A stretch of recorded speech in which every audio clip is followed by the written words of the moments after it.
Եթե ինձ որևէ մեկը հարցնի, ասենք, օրինակ, ի՞նչն է պատճառը, որ ես այդ ձեր նշած թվարկածներից հետո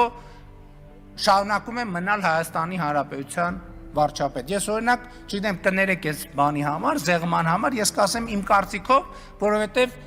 ես տիրապետում եմ մեր ազգային արժեքներից ամենակարևորներից մեկի, հայոց լեզվի ոչ միայն տառին, այլև ոգուն, հոգուն, էմոցիային, որով ես զգում եմ նաև Հայաստանի Հանրապետության քաղաքացիների եւ ժողովրդի զգացումները եւ էմոցիաները։ Իհարկե նայած մարդ, բայց հիմնականում այս օրերին, երբ ինքդ քեզ հետ մենակ ես մնում, քեզ շատ հաճախ կարող է տիրել ապաթիան, երբեմն ինքնախաբեությունը։ Իմ արդեն ընդունված է ասել 2018-ից կամ 44-օրյա պատերազմից այս կողմ, ասես ինչ-որ նոր սահմանաբաժան դնենք մեր պատմության մեջ։ Բայց այդ սահմանները պետք է փոքրինչ հետ տանել եւ տեսնել, թե այդ ապաթիան երբանից է սկսվել։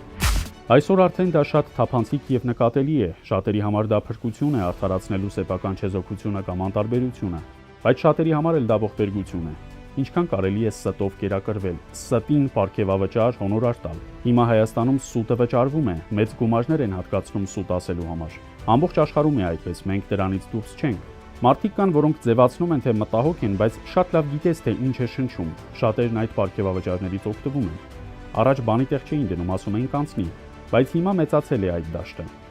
Այս ամենը սկսվել է 90-ական թվականներից եւ ոչ այսօր։ Այս ճանապարհը նման է բարձրացող գետի կամ ծովի, երբ տեսնում ես, որ արդեն խեղդվում ես։ Հիմա մենք այդ վիճակի մեջ ենք, բայց սա էլ պետք է վերջ ունենա։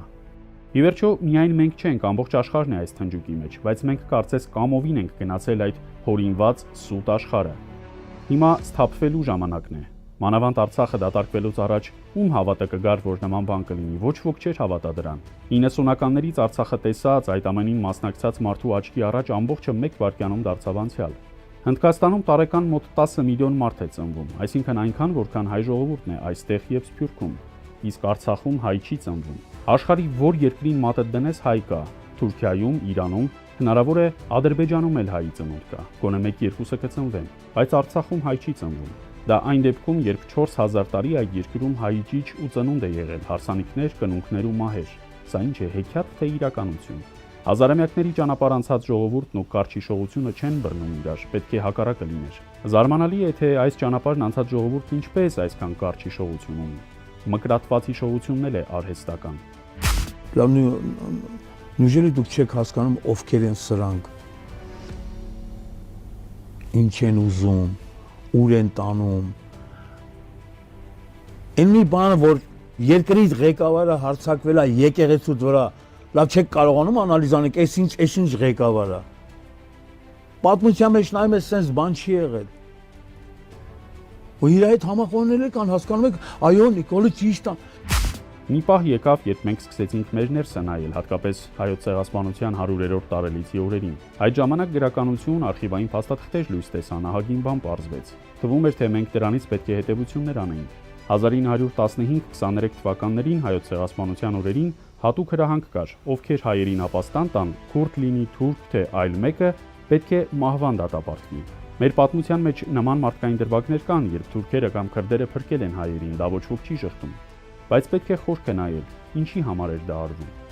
Օրինակ, Դերձորի հայությունն ամբողջությամբ ձուլվել է, աղջիկներին ամուսնացնում էին իրենց տղաների հետ, նույնը Թուրքիայում, նույնը քրդերի հետ։ Հայերը պատվաստի համար լավ շիվեր էին։ Մի դրվագ կա, երբ քուրդն ապաստան է տալիս թուրքական բանակից փախած հային։ Նախատում է. ձեզնից զենքերն ուզեցին, տարակ հանձնեցիք, բա ինչ պիտի անեին։ Ձեզ գառանպես պիտի մորթեին։ Շարունակում է. մեզնից էլ ուզեցին, մենք չտվինք։ Դեր Սիմսիներից էլ ուզեցին։ Դեր Սիմի քրդերն ասացին եկեք տարեք, բայց դիմադրություն ցույց տվին։ Եվ զարմանում է. այդ վիճակով դուք ուզում եք անկախություն ունենալ, չեք ունենա։ Ադրբեջանում շատ հստակ հասկանում են, որ խաղաղությունը որոշակի միֆ է։ Սա խաղաղության այս պրոպագանդան պետք է Հայաստանում գործող քաղաքական ռեժիմին, որպեսզի նա վերարտադրվի եւ դրա համար նրանք որոշակի լռություն են պահում, բայց միաժամանակ գնալով նրանց պահանջները ել ավելի են մեծանալու։ Այն խնդիրները, որոնք դրված է Հայաստանի, այն պահանջները, որոնք դրված է Հայաստանի առաջ Ադրբեջանի կողմից, չգիտեմ, անկախության հռչակագրից հրաժարումը, դա 300,000 ադրբեջանցիների մուտքի եւ այլն, սա միայն ավելանալու են, ասենք իրենք արդեն խոսում են մսկիթների կառուցման մասին։ Արցախյան առաջին հաղթական պատերազմի տարիներին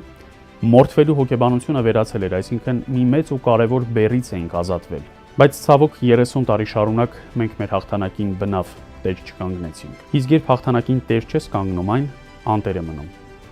Որոշիր հարգելի քաղաքացի, թե որ երեսն է ճիշտ։